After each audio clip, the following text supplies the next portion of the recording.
Why is the symbol of Shiva, the Linga, in the shape that it is in?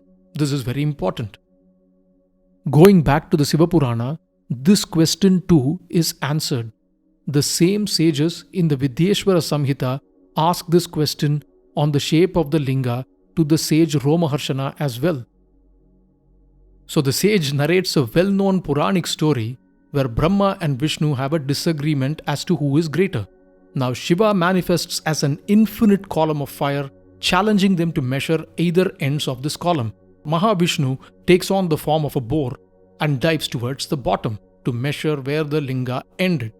Brahma takes on the form of a swan and flies to the top of the column of fire.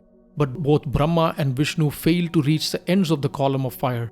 Brahma, caught in ego, tells that he was able to find the top of the column, but Mahavishnu, in his form of Varaha, reveals that he was unable to get to the bottom of this infinite pillar. What happens next warrants an episode of its own, but here the Purana clearly states that this great column of fire is a representation of infinity. Anadyantam idam stambam anumatram bhavishyati darshanartam hi jagatam pujanartam hi putrako. This column without the root or the top will be diminutive in size for the sake of vision and worship of the world. The Linga is a smaller size, a smaller version of this infinite column of light which needs to be venerated to understand the true nature of Shiva. By the way, according to legends, the area where the column of light cooled down is the holy Arunachala hill in the city of Tiruvannamalai. The other spots became the sacred Jyotirlinga shrines. And this legend was reflected in all the temples dedicated to Shiva.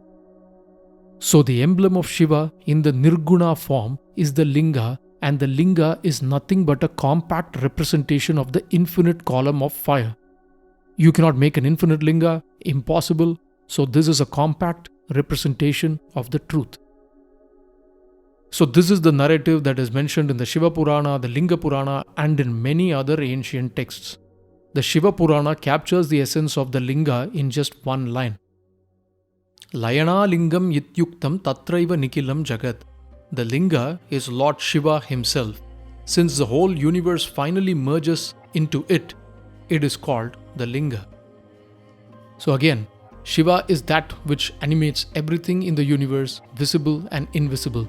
A drop of Shiva is the Jiva within. When the aspect of Shiva leaves the body becomes Shava. So Shiva Linga showcases the essence of Shiva, the true nature of reality, and is a diminutive form of the infinite column of fire. This is used by the sages as a symbol of vichara, contemplation, so they can move towards liberation. Again, this is encapsulated in a verse full of wisdom by the sage Tirumular. Aya padidan arul Shiva Lingamam, aya pasubum adalerena nirkum, aya balibidam agum nal pasamam, aya aran nilai aindu kolvar katke. The Shiva Linga is the representation of the Supreme Absolute. The Pashu, the bull, stands as a representative of the individual Jiva caught in the cycle of samsara. The Balipitam, behind the Nandi, is the Pasa, the ropes that tie the Jiva to the material world, and only when this is sacrificed, the Pasa is cut, can the Jiva move towards union with the Shiva, and this is the symbol of the Linga that is present in the temple for those who are discerning enough to see it. As always, the known is a drop and the unknown an ocean. Peace.